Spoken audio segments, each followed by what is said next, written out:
Hi, ಎಲ್ಲರೂ ಹೇಗಿದ್ದೀರಾ? ನಾನೇನೇ dosa picture ಮಾತ್ರ ಪೋಸ್ಟ್ ಮಾಡಿದ್ದೆ. ಎಲ್ಲರೂ ಮತ್ತೆ ರೆಸಿಪಿ ಕೇಳೋಕ್ಕೆ ಶುರು ಮಾಡಿದ್ರೆ ಐಮ್ ಸೋ ಸಾರಿ, ಸ್ವಲ್ಪ ಡಿಲೇ ಆಯಿತು ವಿಡಿಯೋ ಪೋಸ್ಟ್ ಮಾಡೋದು. ನಾನಿವತ್ತು ಮಿಲೆಟ್ಸ್ ದೋಸೆ ಮಾಡ್ತಾಯಿದ್ದೀನಿ. ನೀವು ಯಾವ ಮಿಲೆಟ್ಸ್ ಆದರೂ ತೊಗೊಳ್ಳಿ, ಸಿರಿಧಾನ್ಯ. ನಾನಿಲ್ಲಿ ನವಣೆ ತೊಗೊಂಡಿದ್ದೀನಿ. ನವಣೆ, ಸಾಮೆ, ಅರ್ಕ ಯಾವುದಾದ್ರೂ ಪರವಾಗಿಲ್ಲ. ಸೊ 2 ಗ್ಲಾಸ್ ಆಫ್ ನವಣೆ ತೊಗೊಂಡು ಅದಕ್ಕೆ ತಲೆ ಒಡೆದು 1 ಗ್ಲಾಸಲ್ಲಿ ಉದ್ದಿನ ಕಾಳು ತೊಗೊಂಡಿದ್ದೀನಿ. ಬೇಳೆ ಎಲ್ಲ ಕಾಳು. ಅದಕ್ಕೆ ಸ್ವಲ್ಪ ಮೆಂತ್ಯ ಹಾಕಿದ್ದೀನಿ.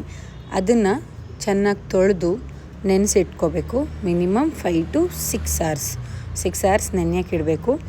ಸೊ ಇದು 6 hours ಆಗಿದೆ. 6 hours ಆದಮೇಲೆ ಇದನ್ನು ಗ್ರೈಂಡರ್ಗೆ ಅಥವಾ ಮಿಕ್ಸಿಗೆ ಹಾಕ್ಕೊಂಡ್ರೆ ಅದ್ರ ಜೊತೇಲಿ ನಾನು ಸ್ವಲ್ಪ ಜೀರಿಗೆ, ಹಸಿಮೆಣ್ಸಿನ್ಕಾಯಿ, ಶುಂಠಿ ಮತ್ತು ಉಪ್ಪು ಹಾಕ್ಕೊಂಡಿದ್ದೀನಿ. ಯಾಕೆ ಅಂದರೆ ಚಳಿಗಾಲ ಮತ್ತು ಸ್ವಲ್ಪ ಜನಕ್ಕೆ ಸಿರಿಧಾನ್ಯ ಇಮಿಡಿಯೇಟಾಗಿ ಡೈಜೆಷನ್ ಆಗೋದು ಸ್ವಲ್ಪ ಕಷ್ಟ.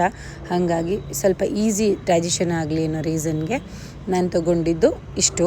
ಇದನ್ನು ತುಂಬ ಇಡ್ಲಿ, ದೋಸೆ ಮಾಡ್ತಿರಲ್ಲ, ದೋಸೆ ಅದಕ್ಕೆ ಇದನ್ನು ರುಬ್ಕೊಂಡ್ರೆ ಸಾಕು.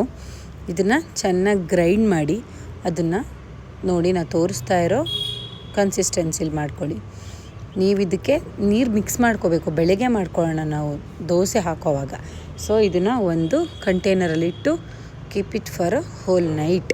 ಇಡೀ ರಾತ್ರಿ ಇಟ್ಟಾದಮೇಲೆ ನಾಳೆ ಬೆಳಗ್ಗೆಗೆ ಇದನ್ನು ತೆಗೆದು ನೋಡಿದ್ರೆ ವಾವ್, ತುಂಬ ಚೆನ್ನಾಗಿ ಫರ್ಮೆಂಟ್ ಆಗಿತ್ತು. ಬಿಕಾಸ್ ಇದು ಫರ್ಮೆಂಟೆಡ್ ದೋಸೆ ಆಗಿರೋದ್ರಿಂದ gut friendly and healthy, rich in fibre and protein. Weight ಲಾಸ್ಗೆ ತುಂಬ ಚೆನ್ನಾಗಿ ಹೆಲ್ಪ್ ಮಾಡುತ್ತೆ. ಯಾಕೆ ನಾನು ಬರೀ ದೋಸೆನೇ ತೋರಿಸ್ತಾ ಇದ್ದೀನಿ ಅಂದರೆ ಬೆಳಗ್ಗೆ ತುಂಬ ಜನಕ್ಕೆ ರೈಸ್ ತಿನ್ನೋಕೆ ಇಷ್ಟ ಆಗೋಲ್ಲ. ಹಾಗಾಗಿ ನಾನು ಯೂಶ್ವಲಿ ಸ್ವಲ್ಪ ಪ್ರಿಫರ್ ಮಾಡ್ತೀನಿ ಈ ಥರ ದೋಸೆಗಳನ್ನ. ಹಾಗಾಗಿ ನಾನು ಇದನ್ನೇ ತೋರಿಸ್ತಿದ್ದೀನಿ. ಕನ್ಸಿಸ್ಟೆನ್ಸಿ ನೋಡ್ಕೊಂಡು ನೀರು ಹಾಕ್ಕೊಳ್ಳಿ.